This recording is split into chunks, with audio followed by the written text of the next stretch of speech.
है गाइस, कैसे आप लोग? आई एम श्योर कि आप लोग जो बहुत ही अमेजिंग होंगे। सो गाइस, आज के इस वीडियो के अंदर हम लोग बात करने वाले हैं सर्वर्स के बारे में। मैं आप लोगों को सर्वर को एक्सप्लेन करने वाला हूं, क्यों सर्वर जो है हर ऑर्गेनाइजेशन के लिए बहुत ही इंपॉर्टेंट है, क्या एडवांटेज है और कितने टाइप के हमारे पास सर्वर्स अवेलेबल हैं। तो वीडियो को एंड तक जरूर देखिएगा। मेरा नाम है मंजीत सिंह और आप देख रहे हैं आपका अपना चैनल टेक गुरु मंजीत। सो गाइस, सबसे पहला जो हमारा मन में सवाल आता है, what is server? Let us discuss the server first. तो सर्वर जो है ये एक एडवांस कंप्यूटर है। अब इसको एडवांस कंप्यूटर क्यों कह रहा हूं? बिकॉज हमारे जो नॉर्मल कंप्यूटर्स है उसमें बहुत सारे, वैसे तो सारी चीजें जो उसके अंदर है वो भी इसके अंदर भी अवेलेबल है, लेकिन यहां पर इस सर्वर के अंदर जो है कुछ एडवांस फीचर्स अवेलेबल है जो हमारे नॉर्मल कंप्यूटर्स के अंदर अवेलेबल नहीं होते हैं। लेट्स टेक एन एग्जांपल कि आपके एक लोकल एरिया नेटवर्क है, उस लोकल एरिया नेटवर्क के अंदर 100 कंप्यूटर्स हैं। उन 100 कंप्यूटर्स में से आपने एक कंप्यूटर, नॉर्मल कंप्यूटर को आपने एज अ सर्वर ट्रीट करा और उसके अंदर आपने कोई एक से फॉर एग्जांपल एक एप्लीकेशन डाल दी जो आपके बाकी कंप्यूटर्स जो हैं एक्सेस करने वाले हैं। अब क्या है कि वो एक नॉर्मल कंप्यूटर है जिसको आपने एज अ सर्वर माना है, तो जैसे ही सभी कंप्यूटर जो है रिक्वेस्ट करेंगे उस पर्टिकुलर एप्लीकेशन को यूज करने के लिए, क्योंकि आपका नॉर्मल कंप्यूटर जो है वो उसकी कंप्यूट पावर इतनी ज्यादा नहीं होती है, तो उसकी एक लिमिटेशंस है।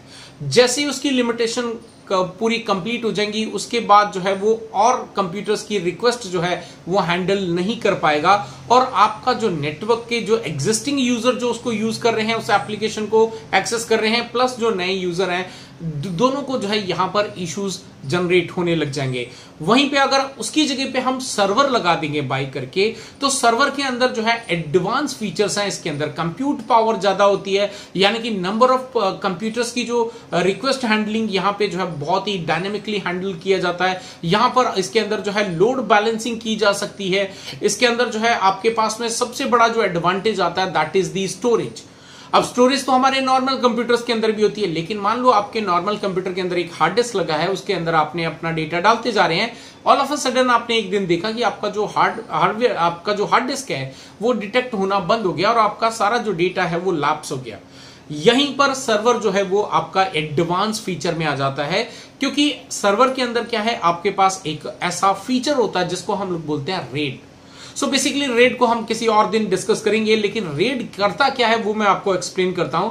सो बेसिकली जब हम रेड कॉन्फ़िगर कर देते हैं तो रेड की वजह से क्या होता है कि आपके पास में सर्वर के अंदर मल्टीपल हार्ड डिस्क होते हैं और उनके अंदर अगर आपका एक हार्ड डिस्क खराब भी हो जाता है तब भी आपका जो यूजर का डेटा है वो कहीं पर भी आपका नुकसान नहीं होता है, वो डेटा आपको एज इट इज मिल जाता है, क्योंकि वहां पे रेड जो है वो आपका फीचर एनेबल किया गया है। दूसरा यहाँ पे सिक्योरिटी, बिकॉज हमारे जो सर्वर्स हैं उनके जो ऑपरेटिंग सिस्टम्स हैं वो भी हमारे नॉर्मल कंप्यूटर के अंदर जो ऑपरेटिंग सिस्टम है उससे कहीं डिफर है।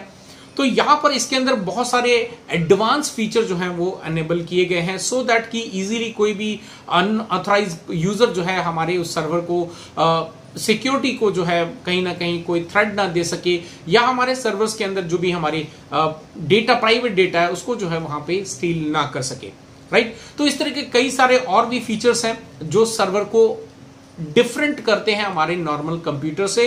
अब बात करते हैं यहाँ पे टाइप ऑफ कंप्यूटर्स की, टाइप ऑफ सर्वर्स की। अगर हम टाइप ऑफ सर्वर्स की बात करें तो सर्वर को कई अलग अलग तरीकों के हिसाब से, आई वुड से रिक्वेस्ट के हिसाब से या रिक्वायरमेंट के हिसाब से हम इनको कॉन्फ़िगर करते हैं, इनको कैटेगराइज्ड करते हैं। सो बेसिकली यहां पे जो है टाइप ऑफ सर्वर्स के अंदर सबसे पहले हम बात करें फाइल सर्वर की। सो फाइल सर्वर यानी कि ऐसा हम सर्वर डिजाइन कर रहे हैं जिसके अंदर हम यूजर का जो डेटा है, हमारी लोकल एरिया नेटवर्क के अंदर जितने भी यूजर हैं हमारे ऑर्गेनाइजेशन के, उन सभी का डेटा हम एक जगह पे सेंट्रलाइज्ड स्टोरेज पे रखना चाहते हैं। तो इसके लिए हम FTP सर्वर बना सकते हैं। अगर मान लो आपके पास कोई ऐसी एप्लीकेशन, और आज की डेट में हर ऑर्गेनाइजेशन के पास में एक सेंट्रलाइज्ड एप्लीकेशन होती है, राइट, जिसको आपके जितने भी लोकल एरिया नेटवर्क के यूजर्स हैं उसको एक्सेस करके काम करते हैं, तो हम एप्लीकेशन सर्वर सेट कर सकते हैं, कॉन्फ़िगर कर सकते हैं, जो कि बैंकिंग सेक्टर के अंदर जाते हैं।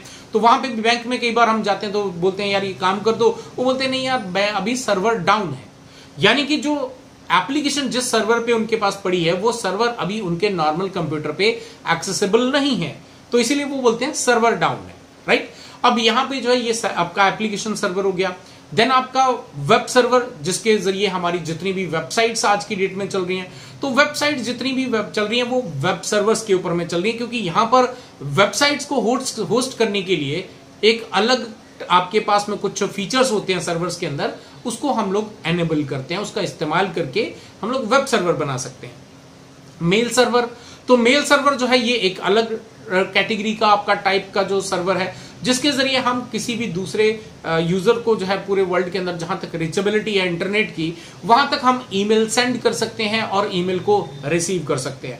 तो इस तरह से जो है हम कई तरीके के वेब सर्वर्स या आपके मेल सर्वर या FTP server, application server, database server, तो इस तरह के अलग अलग टाइप के जो सर्वर्स हैं वो हम लोग यहाँ पे डिफाइन कर सकते हैं। सो बेसिकली ये जो मैंने टाइप बताए हैं ये आपका एक ही सर्वर है, लेकिन उसके अंदर अलग अलग फीचर्स हैं। तो जो फीचर हमें हमारी ऑर्गेनाइजेशन के अंदर चाहिए होता है, हम उस फीचर को उसके अंदर कॉन्फ़िगर कर लेते हैं, इंस्टॉल कर लेते हैं, और उसके बाद जो है हम उसको इस्तेमाल कर लेते हैं, और उसी फीचर के बेस के ऊपर में हम उस सर्वर का नाम जो है वो डिफाइन कर देते हैं। सो बेसिकली ये जो सर्वर हैं ये बहुत ही इंपॉर्टेंट है हर ऑर्गेनाइजेशन के लिए। सो गाइज आई होप कि आपको जो बेसिक जो सर्वर क्या है और ये कितने तरीके हैं, क्या एडवांटेज है, ये आपको इस पूरे वीडियो के अंदर जो है नॉलेज मिला होगा। आई होप गाइज कि आप लोगों को ये वीडियो पसंद आया होगा। अगर वीडियो पसंद आया है तो लाइक करें, शेयर करें, और जिन्होंने अभी तक जो है चैनल को सब्सक्राइब नहीं करा है उनसे रिक्वेस्ट करूंगा चैनल को सब्सक्राइब करके जाएं। साथ ही साथ बेल का आइकन जरूर दबा दें ताकि आने वाले वीडियो की नोटिफिकेशन जो है